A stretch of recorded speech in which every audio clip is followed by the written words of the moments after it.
For any animal lover, an ideal job would be helping care for them when they're sick or injured. Vets and vet nurses are trained to work with a wide range of animals. Everything from domestic pets like cats and dogs, right up to some of the wild animals you see in zoos. Let's go meet Dylan and find out why this is what he wants to do when he grows up. Hey! Hi, Dylan. How are you going? Oh, good. Good. Hello. Oh, who are these? This one's Duke, the German Shepherd. Yeah. Duke. And what's this one? This one's Boots. Boots is 4 years old. Duke is 2 years old. Yeah. And so is Gretel, but she's hiding. Oh, she's a bit shy. Yeah. And so what is it that makes you want to care for animals? They do something for you, like if they rescue dogs, they rescue you. So we should do something for them. They're great friends, aren't they? And what is it that you know about vets and vet nursing? Sometimes they operate on them, like to see if they have something like wrong in their body. They fix them. Absolutely. They look after them, don't they? Yeah. So would you like to go and meet someone who's met all sorts of animals with their work as a vet nurse? Oh, yes, that'd be great. Let's go.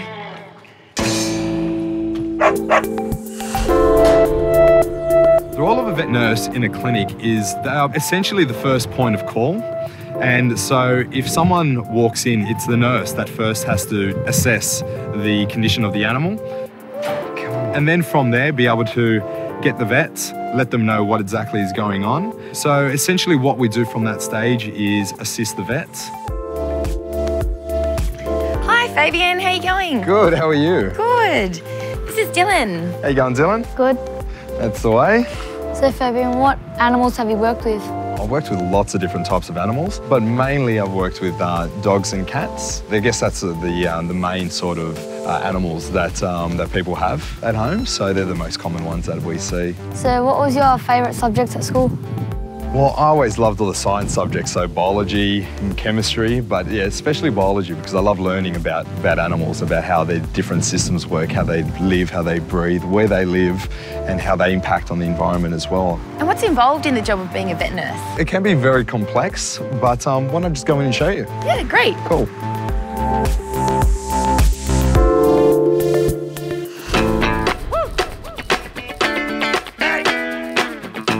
Hi, Jenny. Hey, How are you? Going? Good. It's good to see you. Good to see you again. What are we doing with Dexter?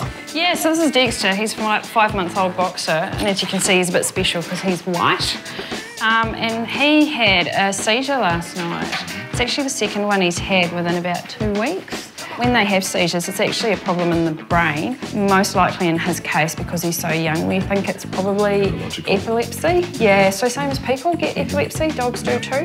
Yeah, it's funny how people don't realise how many human illnesses that our pets can have as well, such as epilepsy. So Yeah. Why do you like working with dogs so much?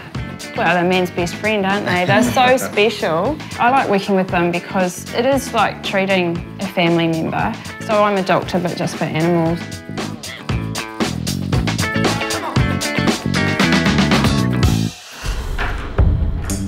it is a very taxing career because you do see lots of sick animals and you have to be able to dissociate yourself from that and just realise that you're doing the best that you can. And then once you do figure out that that is something that you can do, it is extremely rewarding.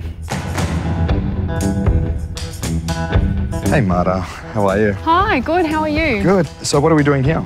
This horse has come in because he was sore in this foot, so he had what's called a lameness, and we found a very, very deep abscess. It's much like a, a very, very deep pimple, something like that. And so you've got that plate there just to support it and keep it all together? That's right. We've got this aluminium plate right across, which is really secured and fastened onto the hoof wall. Okay. And what do we need to do now? Okay, so we need to give it a clean. Fabian, do you want to come around this side and you can give me a hand? Yeah, sure. Not a problem. Okay, Dylan. So yeah, pretty much as an assistant, we do whatever the vet needs to be able to do the job. So a lot of jobs need more than one pair of hands to do it. Great, so what we'll do is we'll make sure everything's nice and clean and make sure there's no dirt packed in underneath this shoe. Why do you like working with horses? Well, I think it's really challenging because they can't tell you where they're sore or what's wrong with them. So it's a bit of a puzzle that you have to put things together in order to try and find out what's going on. When it comes to looking after your own pets at home, it is very important just to always keep an eye on them so that you know exactly what their normal behaviour is. So then if there's any sort of difference between what is normal and then when they're unwell, you can actually pick that out quite well.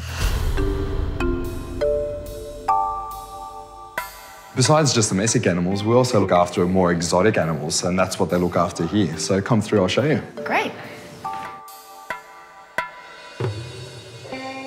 So what's happening with this bird? Well, this bird came in yesterday and came in critically ill. Had a blood transfusion, and so what Jane is doing here, the vet, is just injecting some fluids and also some antibiotics just to treat any bacterial infection. What kind of bird is it? It's a Quaker's parrot. We're also treating for a possible toxicity because this bird came in collapsed and had been depressed for a couple of days. That is a possibility that he's eaten something that he shouldn't. And one thing that birds really like to eat are things with metal in them. And so they get heavy metal toxicity and their red blood cells get affected by that. And that may be why he was so low on blood and why we needed to do the blood transfusion yesterday. So do we have to watch out what metal ends up in the environment, in rubbish? We do, yeah. We always need to think about that because lots of different animals will enjoy eating metal because metal tastes sweet. Anything that's in your house as well. So paint tastes sweet and your Venetian blinds taste sweet. So that's why we have to be really careful of what we have in our house when our animals are roaming. Working with animals and working as a vet nurse in a clinic, you don't know what's going to come through the door. It makes your job and waking up every morning exciting.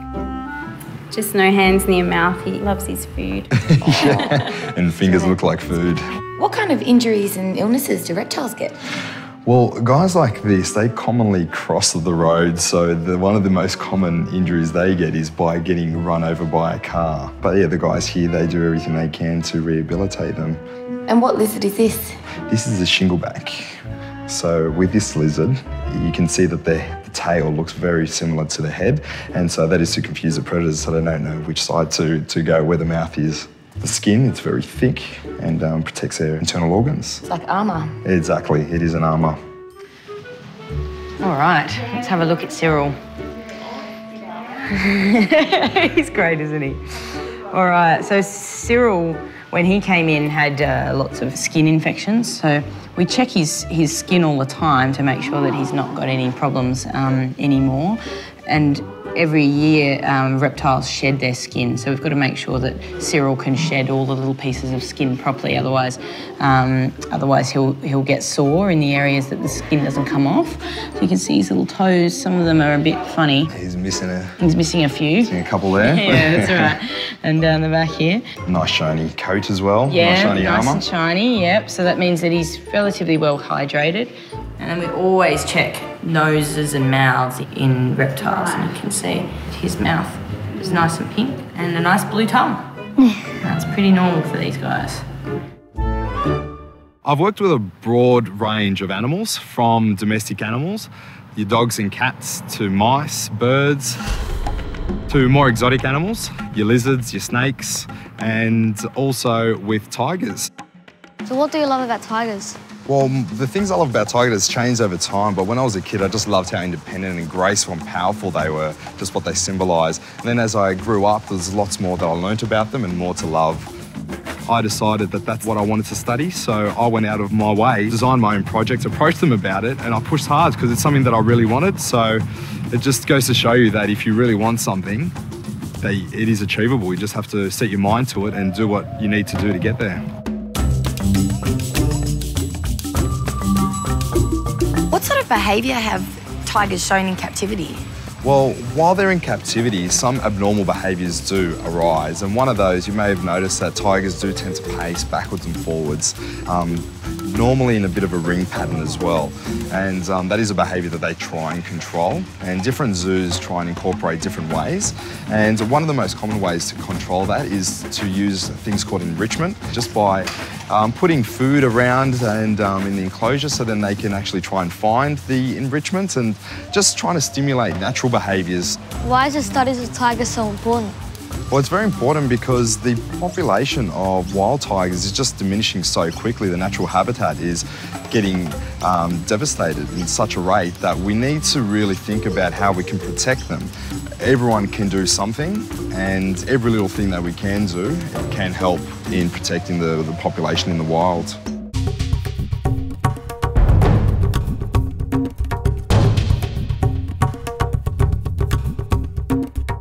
Oh, they're beautiful. Look how small they are, so cute. Aren't they cute, Dylan? Yeah.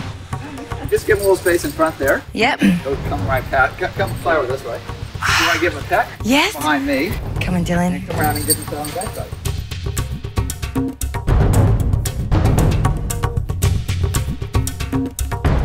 Why do you walk the tigers? Well, it's great enrichment for them. It gives them lots of things to see and do. So it's a great thing for them to do long term. And also it gives people a great chance to see them up close and probably something they haven't seen before, and hopefully have a bit more empathy, or they care a little bit more about tigers than they did before they see them. I mean, tigers, other cats in captivity can suffer from boredom. So by giving them different things to do, it keeps them a little bit more entertained and enthused. So it's good for them.